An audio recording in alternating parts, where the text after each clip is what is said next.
formação contra o sistema racista. Aos afrodescendentes, cotas são conquistas, cotas por direito pelo sangue derramado. Queremos todo acesso a tudo que nos foi negado. Pretitude e formação contra o sistema racista. Aos afrodescendentes, cotas são conquistas, cotas por direito pelo sangue derramado. Queremos todo acesso a tudo que nos foi negado. Temos um sonho, o mesmo que o pastor sonhou, e Deus determinou na justiça de Xangô. Temos um sonho, o mesmo que o pastor pediu. É certo pelo certo, ou então abre os caminhos. Somos ascendentes de domésticas, disputando a vaga com os filhos da patroa médica. Neto de empresários, bisnetos de dono de escravos, enquanto os nossos bisavós fugiam dos capitões do mato. O sistema de cotas sim, se faz necessário. Negros universitários, não presidiários, cantando Bia Ferreira na saída da escola. Cota não é esmola, é justiça social, é um futuro prosperado, é real liberdade de um povo que... Olá, damos sequência hoje a mais um episódio do Reage Entrevista.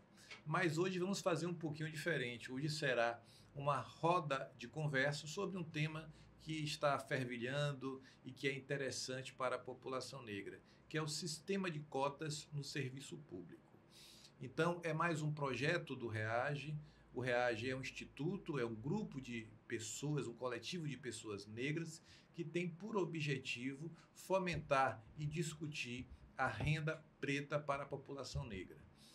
E hoje, participando aqui desta roda de conversa, nós temos o nosso diretor, nosso querido Kleber Julião, temos também a nossa diretora Nina, ou melhor, Irlaneide, e também temos uma ilustre convidada, a professora e jurista, autora também de livros, a doutora Catarine Michele, que é do Maranhão e também vai nos trazer as suas experiências e também trazer dados e informações da sua pesquisa.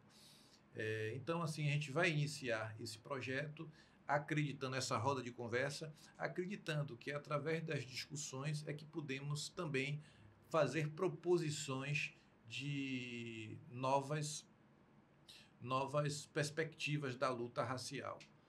É com você, Dr. Kleber Julião. Olá, Flávio, tudo bom? Olá, Irlaneide, olá, seja bem-vinda, Catarine Michele. Obrigado, Flávio, por estar aqui mais uma vez. Aqui é uma oportunidade que nós temos de fazer uma reflexão tão importante sobre a política de cotas no serviço público, avanços e desafios, e que hoje tem uma nova lei, a Lei 15.142 de 2025, depois de 10 anos de vigência da Lei 12.990. Então, a gente precisa agora fazer um balanço e saber o que é preciso mudar, fazer os ajustes de rota para que a gente consiga ter efetividade dessa lei tão importante. Eu gostaria de dar as boas-vindas e passar a palavra agora também para a nossa companheira Irlaneide, para fazer as saudações iniciais. Saudação inicial aqui, eu chamo a atenção e agradeço pela presença de nossa Caterine, não é isso? Caterine Michele, que é advogada, mestre em Direito pela Universidade Federal do Maranhão, que tem aí uma expertise muito grande em concursos públicos, em cotas no sistema brasileiro aí.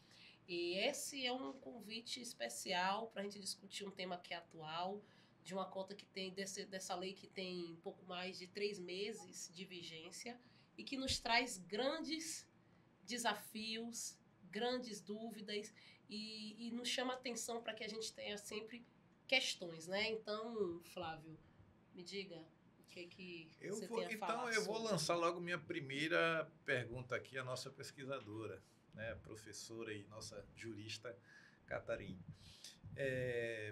Professora, quais seriam os desafios e conquistas das cotas no serviço público, diante do seu trabalho de pesquisa?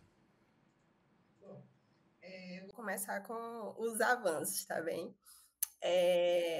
Aqui no Maranhão, a resolução ela estabelecia, por exemplo, 20% de reserva de vagas para os candidatos. E uma das minhas preocupações maiores foi que esses 20% não eram suficientes para que se tenha ali uma equiparação de fato real. Na composição atual, 364 magistrados, e desses 364, um percentual mínimo são pessoas, são mulheres e homens negros. Então, mesmo que houvesse essa inclusão desses 20%, a gente percebeu que não é suficiente.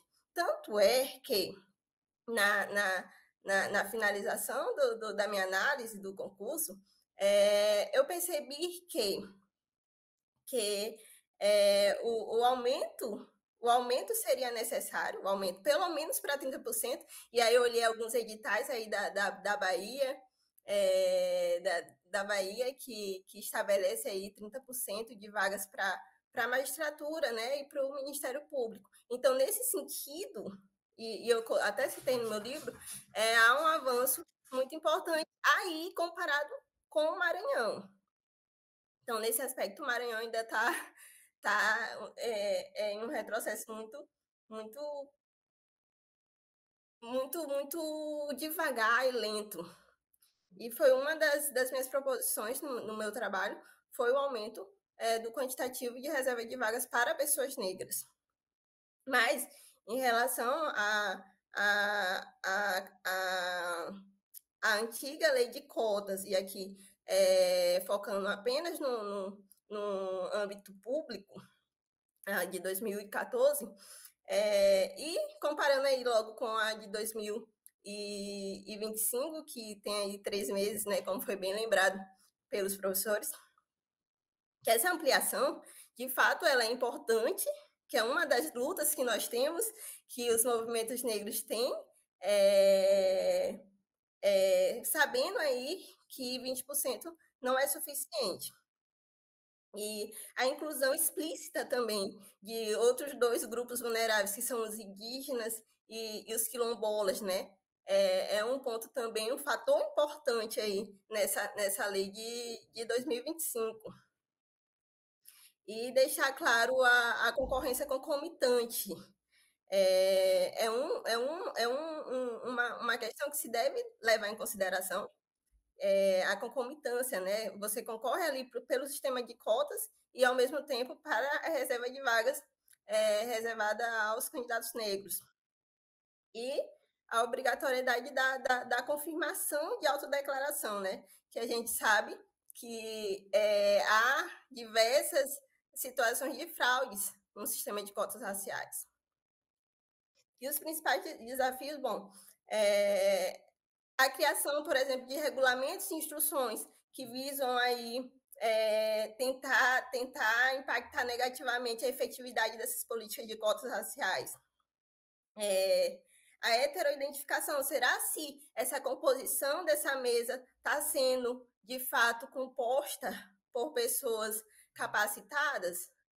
Então, é uma outra questão interessante, e que no meu trabalho, na minha pesquisa, eu vi que houve uma grande desclassificação na banca de heteroidentificação. Então, possivelmente, aí pessoas, possivelmente, e aí eu dou uma ênfase no possivelmente, pessoas que são brancas querendo se apropriar de vagas que não são para elas. E a fiscalização de dados também, a transparência, é necessário que esses dados eles sejam, de fato, publicados e de fácil acesso. Os dados, por exemplo, do Conselho Nacional de Justiça, eu tive dificuldade. Há um sistema de números, há 2 sistemas, na verdade, de números, que eles colocam informações sobre os magistrados, mas que há discrepância entre os números. E discrepâncias grandes, né? Bem nítidas.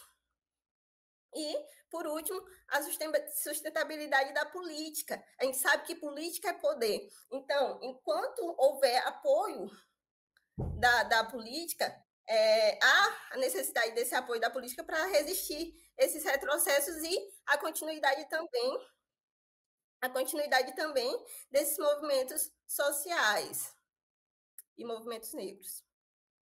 Pois é, né? O que a gente percebe, obrigado, Catarine, pelas informações que você passou, é que, de fato, há uma dificuldade muito grande da implementação da política de cotas, apesar de ter havido avanços. Eu queria aqui fazer alguns registros de alguns dados relativos a esses últimos 10 anos. Tivemos um incremento da presença de pessoas negras no serviço público em geral de 18,7% para 27,3%. Então, houve, de fato, um crescimento. A carreira que mais houve aumento, no geral, certo, no Brasil, para o serviço público foi justamente na carreira de professor do ensino básico, técnico e tecnológico. 35% hoje são pessoas que se autodeclaram pretas e pardas. E seguida, a maior taxa de professores universitários, 26%. O que percebe que, no todo, a política de cotas, e quando a gente vê o estado da arte, digamos assim, é que quanto mais se eleva o cargo, ou melhor, cargos de nível superior, quanto maior o cargo, menos a população negra consegue acessar esses cargos. Então, já percebemos aí logo de cara que há alguns gargalos que precisam ser superados. E aí eu coloco aqui na mesa essa pergunta aqui para a gente poder refletir. O que é que vocês acham e quais experiências que seriam possíveis a gente conseguir organizar aqui, trazer para que esse quadro, esse cenário de desigualdade, porque nós temos pessoas basicamente, digamos assim, tendo dificuldade de ascender ao serviço público, sobretudo em cargos de maior prestígio, como é que a gente consegue superar isso? O que é que vocês acham que é possível ser feito? Eu queria fazer um adendo à fala de Caterine, quando ela disse que no estado do Maranhão, 20% é o percentual de cotas. Hoje, com a nova lei, a 15.142, há uma previsão de 30%, né, de reserva desse percentual para pessoas pardas ou pretas, indígenas e quilombolas. Só que, quando a gente disseca essa normativa, a gente percebe que são 25% para pessoas pretas ou pardas, 3% para pessoas indígenas, 2% para pessoas quilombolas.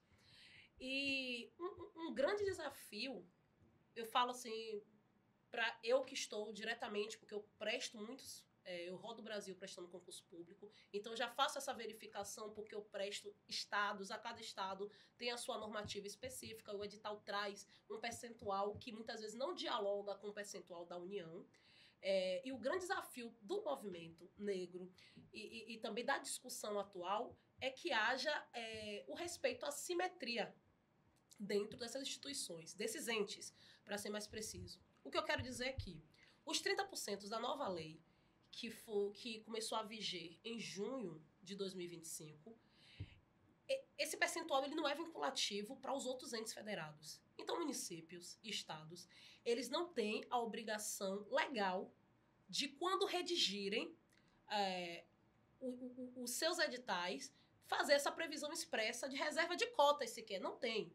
Eles fazem, obviamente, porque tem uma cosmovisão aí de muita luta dos movimentos de fazer a inclusão. Então, poderá, não é deverá. Poderá, não é um dever. Não é um dever. É uma possibilidade. Então, é óbvio que se a gente pega a Bahia, que tá muito mais à frente da questão das discussões raciais, então vai ter aqui um percentual de 30%. Para algumas áreas, o que toca aí, o que o Kleber traz, né, esse percentual de que a área de magistério tem mais pessoas. Obviamente que os editais prevêem 30%. Mas quando eu vou concorrer a uma área de Tribunal de Justiça, se puxarem o último edital, vai ter lá 20%. Ou seja, porque restringe o acesso de pessoas negras a outros espaços sobretudo de poder. Então, nosso grande desafio no momento é a unificação desses percentuais para todo o Brasil. Pois É é, o que eu e acho. como é importante pensar nisso? Porque a força de trabalho no Brasil hoje está estimada em 54,4% de população negra. Quer dizer, então, já sendo 30%, já está aquém da população estimada que nós temos que se autodeclara preta e parda. Mas quando você fala, Nina, com relação a essa assimetria e que tem esse problema De reprodução. de reprodução, e isso vai se justificar pela autonomia que as unidades da federação têm em criar seus próprios editais no recrutamento de seus servidores. Talvez a gente pudesse pensar o quanto o papel da política aí desempenha uma importância no processo da discussão, porque e também estudos, né? Trazer estudos que possam ilustrar a necessidade dessa inserção maior. E aí, o que é que vocês acham que a gente poderia, o que é possível ser feito? Porque a gente sabe dessa amarração, digamos, institucional que a Constituição estabelece, da autonomia das unidades da federação. E aí, vocês acham que tem jeito de a gente conseguir superar esse desafio dessa assimetria entre a lei federal e as demais leis? Ou vocês acham que aí é um processo realmente de discutir estado por estado, município por município, dentro da sua população? Porque uma coisa é falar de Salvador, por exemplo, que tem 72% de população negra. E eu percebo que 30% é aquém. Talvez haja uma concorrência maior dentro da cota do que da ampla concorrência, né? Vocês concordam comigo sobre isso?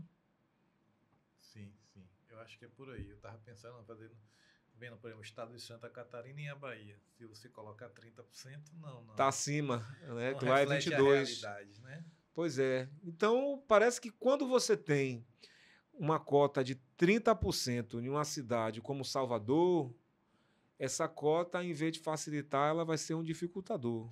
Exatamente. Faz sentido o que eu estou dizendo? Faz bastante sentido. Como é que a gente faz, né, para tentar equiparar esses percentuais à realidade de cada ente, né? Tentar fazer esse processo de justeza mesmo, né? A realidade de Santa Catarina é muito diferente Maranhão, Bahia. Da Bahia, do Maranhão, exato. E obviamente que os percentuais aí flutuam para se adaptar a cada realidade. Mas a gente tem que fazer parte, falo pessoas negras, temos que fazer parte do processo de gestão, do processo de construção. Desses editais? Sobretudo. Porque enquanto a gente entrega para que pessoas outras, não brancas, definam qual é o percentual, sem no caso, fazer a não leitura, negras. Não negras, perdão. Corta essa parte aqui e coloca de novo. Mas quando a gente passa... Retomando. Eu entendo que devemos, de fato, fazer parte do processo de construção desses editais. Perfeito. Né? Porque a influência, ela parte também do processo de construção que a gente já tem de entender quem é que está historicamente no local à margem. Né? Então, quando a gente tem uma pessoa negra dizendo, não, esse percentual tem que ser maior porque não reflete a realidade desse estado, desse município. Então, enquanto a gente não estiver na representatividade, a gente vai ter no estado como a Bahia um concurso para o Tribunal de Justiça da Bahia para juízes 20% percentual. Muito baixo. Que é muito baixo. Vamos ver agora, com a nova legislação federal, se o Estado ele vai assimilar esse percentual de 25%, né, que na prática são 25%. Mas a gente precisa disputar, porque, sobretudo, a redação dos editais é, sobretudo, uma questão política. Pois é, e a partir do que você falou, me vem à mente aqui, e dos dados que eu falei, né, de um incremento geral de 18,7% para 27%, que é contraditório o resultado que nós estamos tendo pela expectativa que se tem pela natureza das ações afirmativas. As ações afirmativas, elas são usadas justamente para acelerar um processo de transformação de justiça social. O exemplo mais nítido que nós temos, creio eu, que seja o acesso às pessoas às instituições de ensino superior. A universidade que eu e Flávio estudamos 30 anos atrás mudou muito, né, Flávio? ela é muito mais colorida, a de hoje. Nós estudávamos uma universidade de brancos em um bairro de pessoas pretas. Exatamente. E os poucos negros, dos 100 alunos que entraram no curso de Direito, se encontraram e alguns deles ajudaram na criação do REAGE, né? Você vê como éramos poucos e continuamos poucos, mais de 30 anos se passaram. E aí, como a cota, como eu falei, se a cota ela é uma estratégia da ação afirmativa para acelerar, o diagnóstico que nós temos, daqui da fala nossa, de nós 4 aqui, é que o avanço foi pouco. Vocês concordam? O diagnóstico que eu estou tendo aqui é razoável, né? O avanço foi pouco? E aí, Michele, o que é que você tem a dizer do estado do Maranhão, os dados que você coletou? Da sua percepção. Pois é. Com certeza, os avanços foram poucos e lentíssimos. A gente tem aí a Constituição de 1988. Depois da Constituição de 1988, tivemos a implementação do sistema de cotas apenas em 2014 aí, e no Conselho Nacional de Justiça em 2015. Então, houve um transcurso de tempo muito grande e a gente percebe aí também o apoio de outras políticas públicas para demonstrar que a ação afirmativa ela é, de fato, uma construção e que se tem aí e se deve ter o apoio de outras políticas públicas. Mais ou menos isso. Já que a gente está com esse diagnóstico sobre um avanço muito lento, sobre as comissões de heteroidentificação. Era um ponto que a gente estava... É um ponto nervoso. E por quê? Né? Primeiro, perguntar para vocês, né, se vocês concordam com ela. A criação das comissões veio junto com a promulgação da lei a 12.990, de 2014. E qual o papel dessas comissões, que às vezes, eu acho que ainda é controvertida aí a presença, há um debate, mas eu queria saber de vocês aqui o que é que vocês acham das comissões de heteroidentificação. Eu acho importante. Agora, logicamente que vai acontecer erros, né? Porque a avaliação é uma avaliação humana e a gente, por exemplo, você fazer uma identificação de pretos retintos como nós somos, Kleber, é tranquilo. Mas e o mestiço, o pardo, né? Até que ponto ele é negro? Será que ele quer percorrer o caminho da negritude? Ele percorreu esse caminho, ele se vê realmente como uma pessoa negra ou está buscando a utilização dessa suposta parditude que ele se autodeclara para conquistar uma vaga de uma pessoa que realmente seja militante no sentido de se reconhecer desde cedo como uma pessoa negra. E a legítima dona do direito, digamos assim, né? Pronto. Né? Eu acho que essa aí que é a grande dificuldade.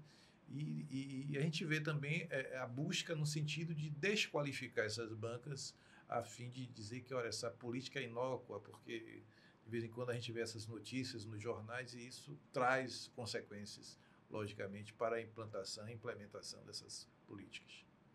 Olha, eu sou, assim, uma opinião pessoal, assim, eu sou bastante a favor da instituição das bancas de heteroidentificação.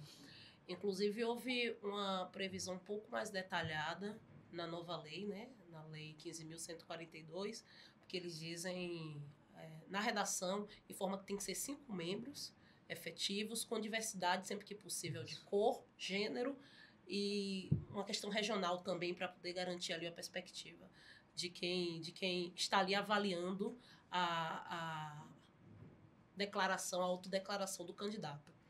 Mas esse tópico também é muito sensível, porque eu entendo que a banca de heteroidentificação, ela surge justamente para coibir as fraudes, as possíveis fraudes que venham a surgir no trilhar aí do certame. Mas eu sou bastante crítica da atuação do judiciário nesse aspecto da banca de identificação, de heteroidentificação. Porque como é que ocorre hoje? principalmente das análises que eu tenho feito, né, no decorrer do período de 2 anos e alguns meses que eu me dedico a concursos públicos. Que é, hoje, se um candidato que se autodeclara negro for aprovado dentro da perspectiva das cotas, ele deve ser apresentado durante a convocação para uma banca de heteroidentificação. Se porventura essa banca, que geralmente é por unanimidade, disser que essa pessoa é uma pessoa não negra, ela tem direito pela lei 15.142 a um recurso.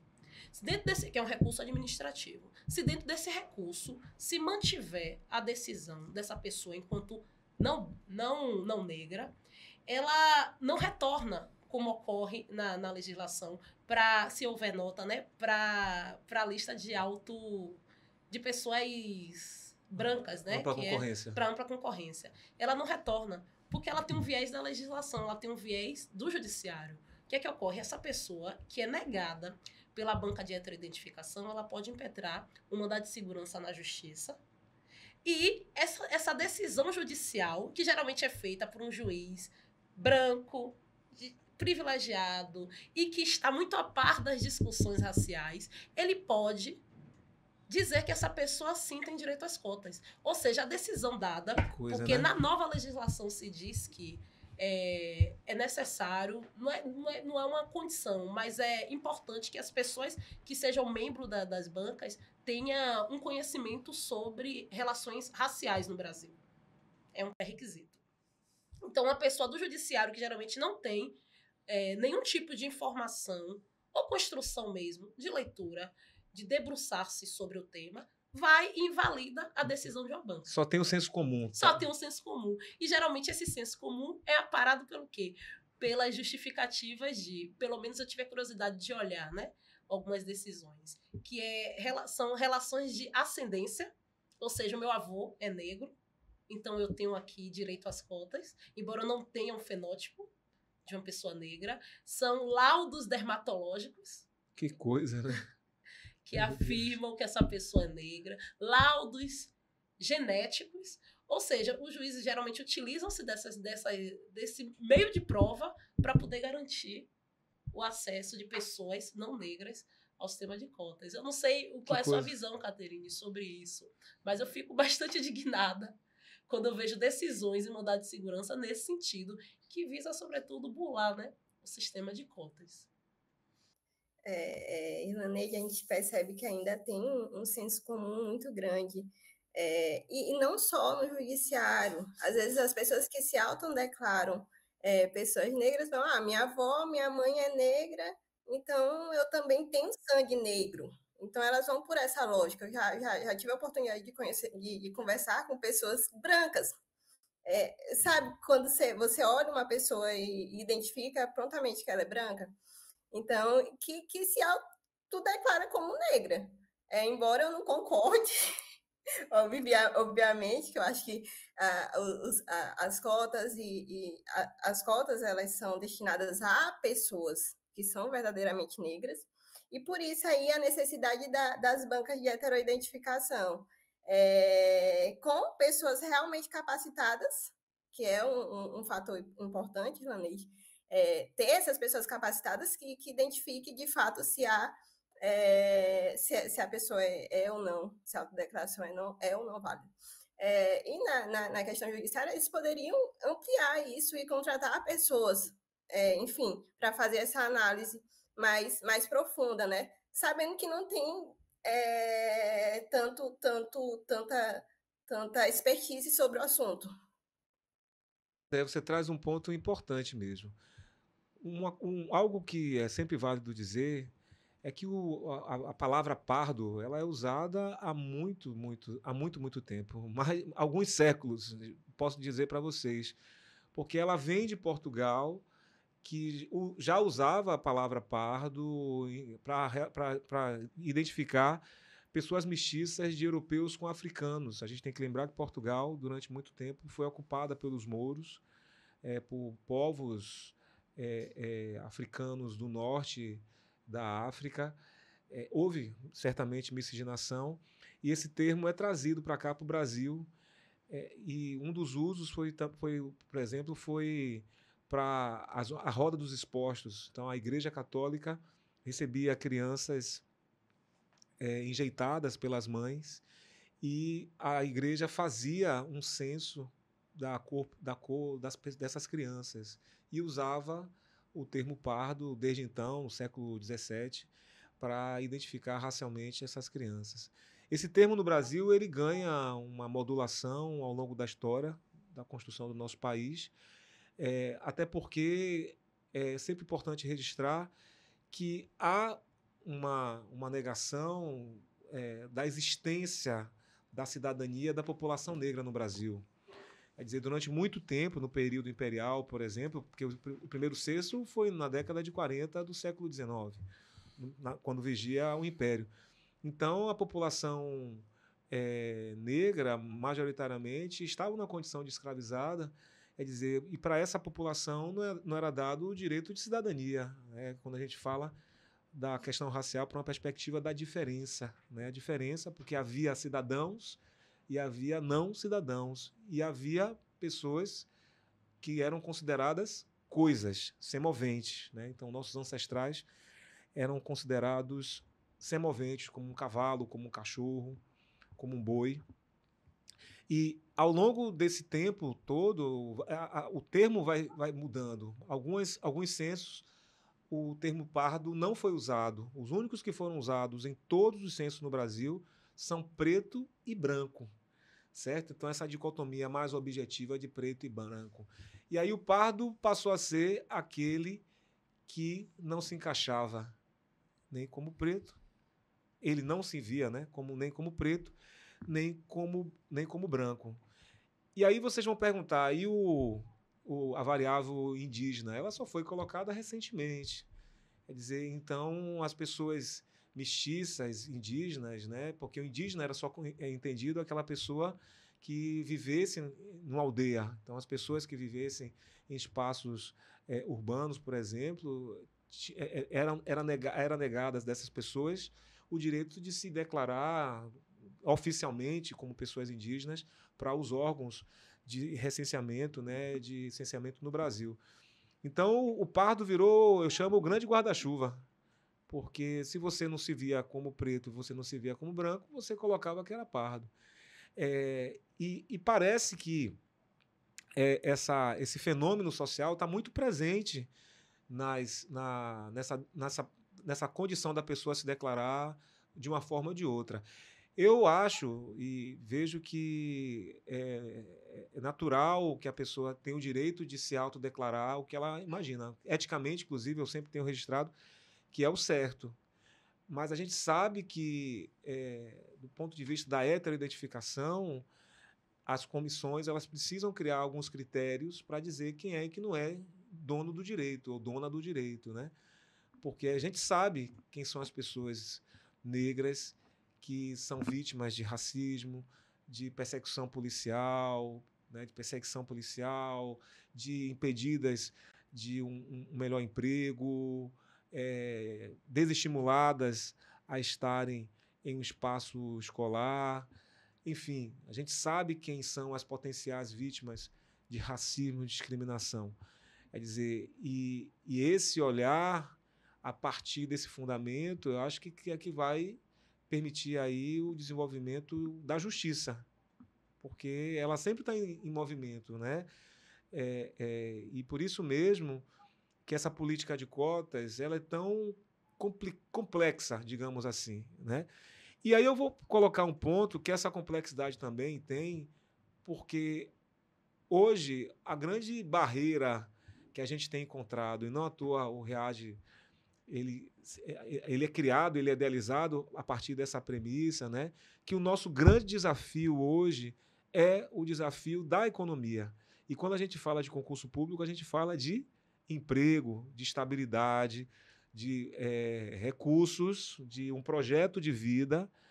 E se antes era o vestibular, na época que eu e Flávio vivíamos, né, e antes da gente, né, hoje é o concurso público. Porque o que a gente percebe é uma grande dificuldade de implementação por tudo que está sendo colocado aqui. E aí eu queria passar para um ponto que está sendo objeto de muita discussão, inclusive foi do nosso último episódio com a professora Dina Rosário, sobre a questão do sorteio que tem havido como critério nos processos de seleção. É bom sempre a gente lembrar que o que faz o elemento o documento mais importante de um concurso, para além da lei, é o quê? É o edital.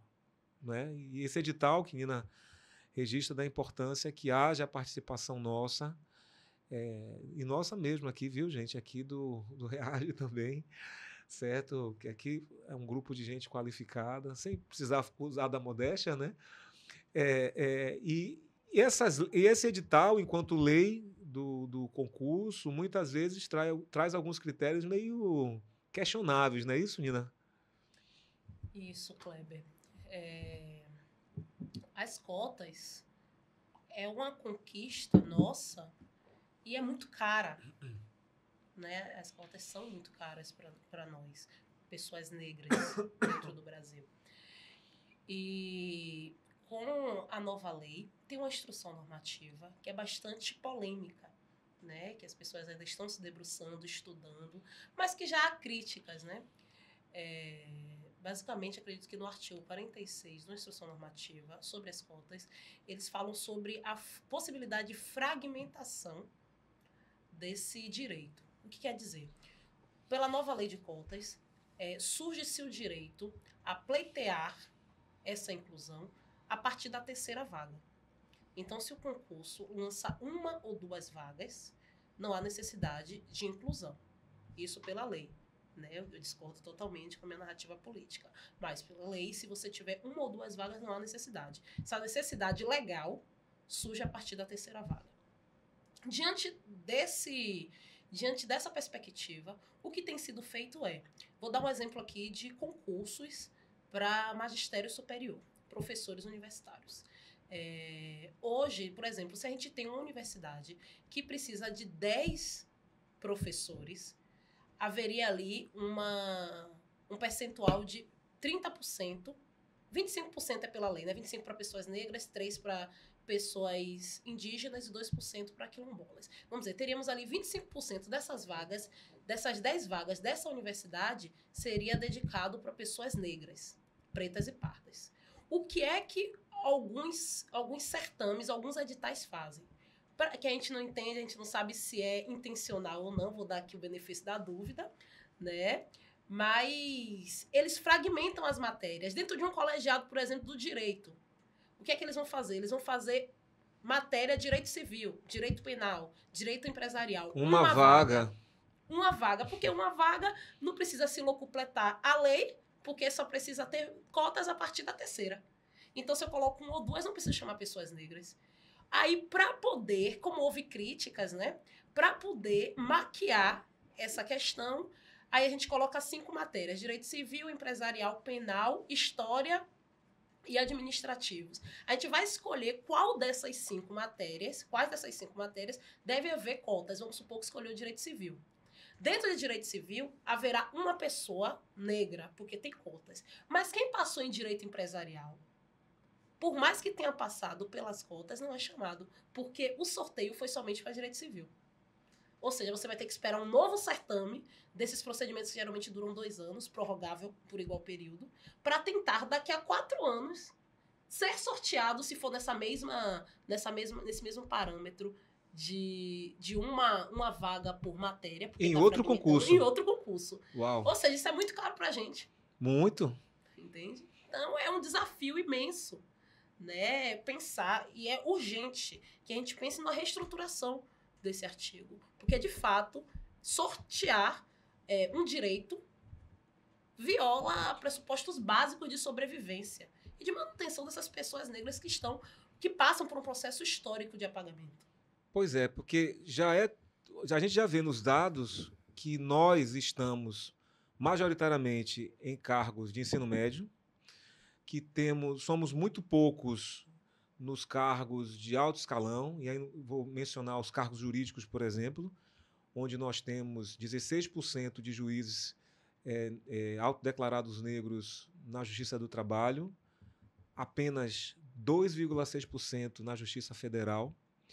Quer dizer, no Ministério Público do Trabalho também um número pequeno.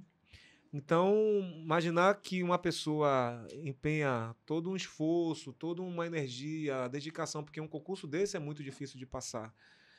E a cota, em vez de beneficiar, ela é inócua. Acho que a palavra certa é essa, né? Sim. Você concorda com isso, Catarine?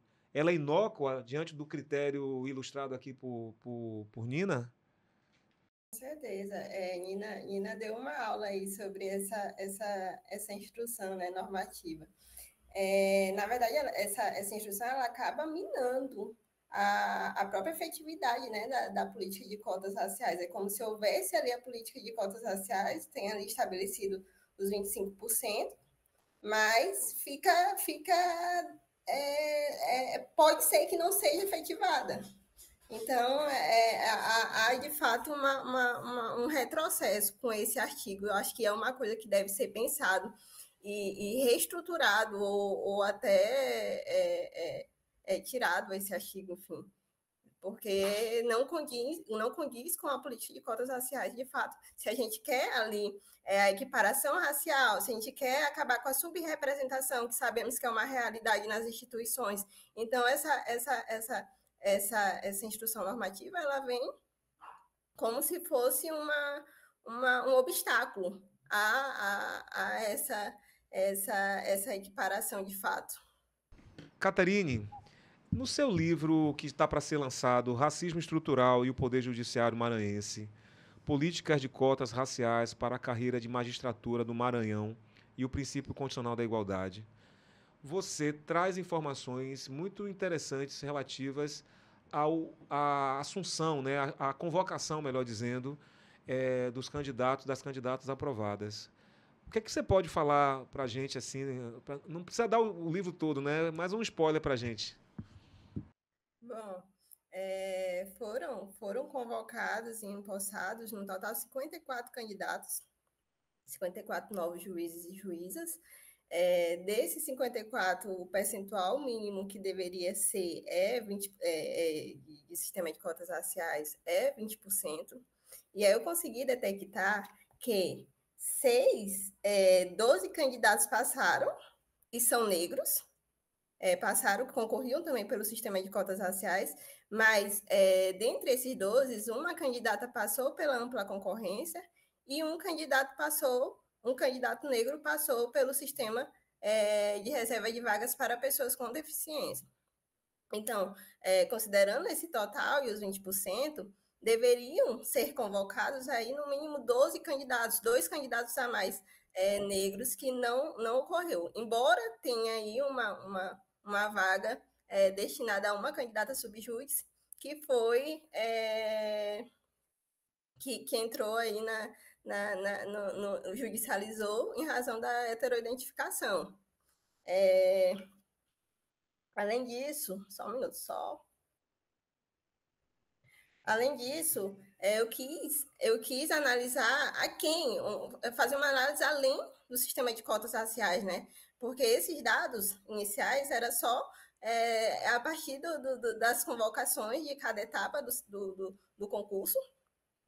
E o que eu fiz? Eu solicitei dados ao Tribunal de Justiça do Estado do Maranhão, ao Comitê de Diversidade Étnica, para disponibilizar dados numéricos sobre as autodeclarações depois desses magistrados empossados.